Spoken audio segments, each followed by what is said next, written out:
आने वाले दिन बताएंगे। डॉक्टर नरेश, आप प्रिकॉशंस की बात कर रहे हैं, किस तरह के प्रिकॉशंस अभी लेने चाहिए लोगों को, क्योंकि अभी ये सीज़न चेंज भी चल रहा है। मैं बहुत सारे लोगों को देख भी रहा हूँ, इवन मैं खुद भी काफ़ी दिन बुखार मुझे रहा, जुकाम वगैरह रहा। अभी ये सीज़न चेंज चल रहा है, तो किस तरह के प्रिकॉशंस खासतौर पर लोगों को लेने चाहिए जिनकी आप बात कर रहे हैं? बहुत ही अच्छा सवाल है। मैंने पहले ही कहा है, होल ऑफ दिल्ली एनसीआर में school children are badly infected. ऐसी बुखार जो 5-5 7-7 दिन ठीक नहीं होता, ऐसी खांसी जो 15 दिन महीना ठीक नहीं होती है। तो आपने कहा प्रिकॉशंस कैसे? प्रिकॉशन एक ही है, जहां भीड़ भाड़ हो वहां ना जाइएगा। It is most most important. आप इलेक्शन होके चुके हैं, अभी उनके सब कुछ चल रहा है, हमारे यहाँ तो कोई पूछता ही नहीं है। As well as school children and college children concern, जहां भी कम्युनिटी मार्केट्स में लोगों को ना, मैं कहता हूं एक कोरोना प्रोटोकॉल फॉलो कर दो, मेरे किसी हिंदुस्तान भाई को डरने की जरूरत नहीं पड़ेगी। बीमारियां हमें कम होंगी। हम में से कितना, how much is the N95 mask uses in Delhi? I would say not even 0.001%। That means उसको यूज करो, हैंड्स वॉश करो, क्राउडिंग ना करो। You know available in India हर जगह, चाहे रिलीजियस है, चाहे पॉलिटिकल है, चाहे कम्युनिटी वाली हैं, गैदरिंग्स बहुत ज्यादा होती हैं। आप कहेंगे डॉक्टर साहब हम गैदरिंग ना करें क्या? नो, हम वैसा तो नहीं आया कि हम वैसा फॉलो करेंगे कि हम हाँ सब काम ऑनलाइन करेंगे, बट थोड़ा सा ओवर क्राउडिंग वाली जगहों पे जितना, और पर्टिकुलरली मैं बहुत तो कह दूं रोहित, कि जो हमारा वल्नरेबल सेक्शन है, elderly people, children below 5 to 10 years types, और जो ऑलरेडी डिसीज्ड हैं, इनको कोमोबिलिटीज हैं, कोई हार्ट फेलियर का पेशेंट है, कोई अनकंट्रोल्ड शुगर का पेशेंट है, कोई चेस्ट इन्फेक्शन का सीओपीडी का पेशेंट है, कोई किडनी फेलियर का पेशेंट है। इन लोगों को जिनकी की जिंदगी एज पे चल रही होती है, इनको तो भैया आप हमेशा संभाल कर रखो। इनको ना केवल ये एच के यूएस नहीं होना चाहिए, कोई और कोरोना नहीं होना चाहिए, इनको इन्फ्लुएंजा भी नहीं होना चाहिए। इनकी वजह से हॉस्पिटलाइजेशन भी बहुत ज्यादा हो रही है और डेथ रेट भी काफी ज्यादा है। तो I think this section, vulnerable section, needs to be protected. I have come to know स्कूलों में अटेंडेंस कम हो गई है। Practically 20 to 30% of children are suffering from this influenza in Delhi or NCR. तो I think these people need to be protected. बिल्कुल। Doctor Sanjeev Bagai, मैं एक चीज़ और आपसे जानना चाह रहा हूँ। जब भी लोगों से हम बात करते हैं तो वो कहते हैं यार अब तो वो कोविड हमने झेल लिया, अब तो कुछ होगा नहीं, अब हम इम्यून हो गए हैं। तो क्या वाकई में ऐसा है कि जो लोग उस पीरियड से गॉन थ्रू हो गए, निकल गए, वो इम्यून जैसी कोई चीज़ उनमें आ गई? अगेन बहुत अच्छा सवाल है। जो अभी जो रीसेंट स्टडीज हैं जो ओमिक्रॉन पर की गई हैं, तो अगर आप पूरा जो सीक्वेंस ऑफ इवेंट्स देखें, पहला अल्फा था, फिर उसके बाद beta, theta, delta and host of other mutations, जो लास्ट आया है बिग वेव, वो ओमिक्रॉन का था। आज की डेट तक जो ओमिक्रॉन के सब वेरिएंट्स हैं 1750 से ज्यादा है। जी। तो वो हम टेस्ट नहीं कर रहे, इसका ये मतलब नहीं है कि ओमिक्रॉन नहीं है। ओमिक्रॉन अभी भी है, ऑल ओवर द वर्ल्ड है। जो हमें प्रिकॉशंस लेने चाहिए वो बहुत ही जरूरी है, जो personal hygiene, hand washing, masking, avoid close clustered poorly ventilated and very crowded places. और जो जरूरी चीज अंडरस्टैंड करने की ये है कि जो पहले हमारा अंडरस्टैंडिंग था कि नेचुरल इम्यूनिटी हमें होल्ड करेगी, वो ओमिक्रॉन के साथ नहीं है। तो जो प्रीवियस इन्फेक्टेड है या इवन वैक्सीनेटेड है, उनको इन्फेक्शन हो सकती है, क्योंकि जो पहले जो वैक्सीन इस्तेमाल किए गए हैं, जो 2020, 21, 22 में यूज करे गए हैं, mRNA वैक्सीन, या जो हमारे यहाँ इंडियन सबकॉन्टिनेंट में यूज करे गए हैं, वो ओमिक्रॉन के खिलाफ इतना यूजफुल नहीं है। इनफैक्ट जो वैक्सीन एफिकेसी जो प्रीवियस वैक्सीन के है आज की डेट में 10% से भी कम है।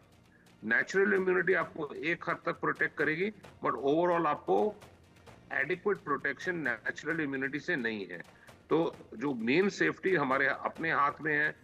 मेरी यही सब लोगों को सलाह रहेगी, specially children, vulnerable, elderlies, comorbid patients, कि सेफ डिस्टेंस रखिए, ज्यादा क्राउडेड एरियाज में मत जाइए, और जब भी आपको लगे किसी को सर्दी जुकाम बुखार है, अपने आप को सेल्फ मेडिकेट मत करिए, मास्क जरूर पहनिए, कैरी मत करिए पॉकेट में, पर पहनिए। ठीक है डॉक्टर नरेश, कोविड का जो वो दौर था उसने बहुत कुछ सिखाया उस दौर से जो लोग गुजरे हैं उसको, और बहुत सारी कमियां भी उजागर हुई।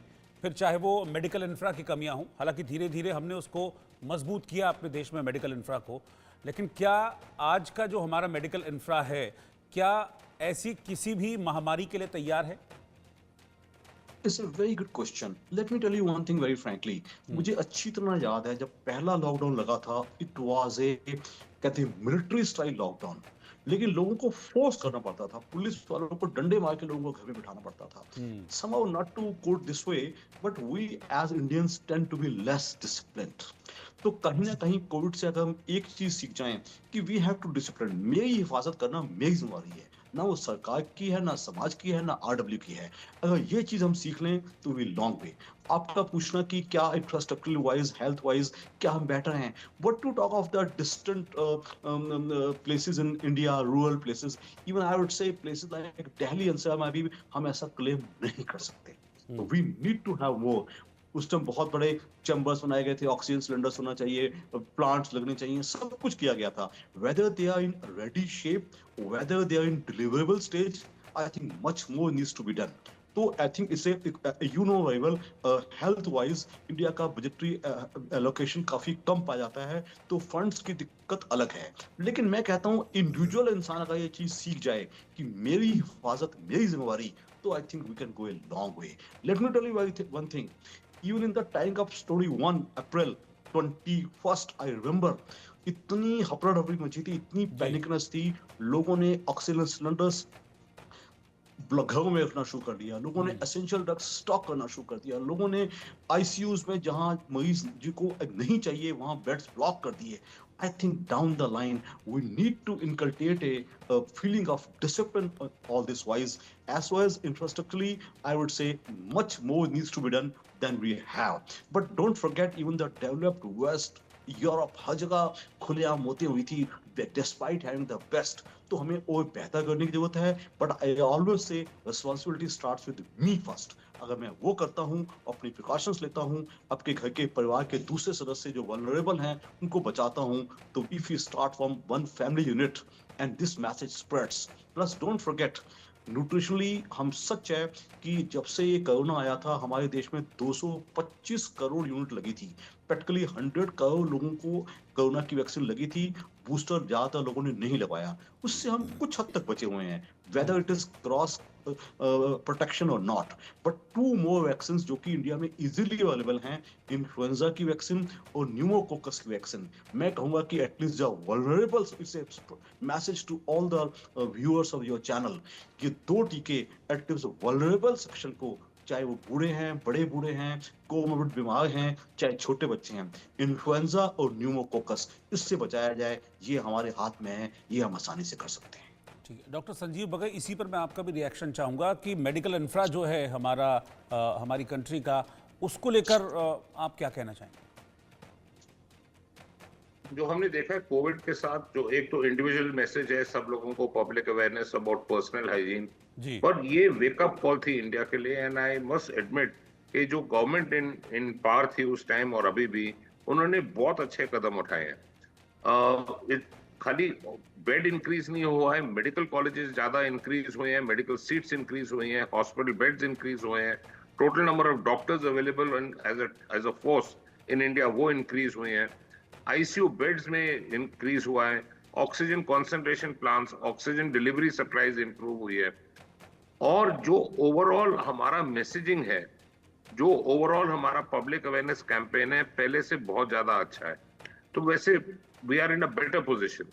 पर जब इस तरह की महामारी आती है, कोई भी देश टोटली सेफ नहीं हो सकता, इसलिए हमें हमेशा प्रिपेयर्ड रहना है।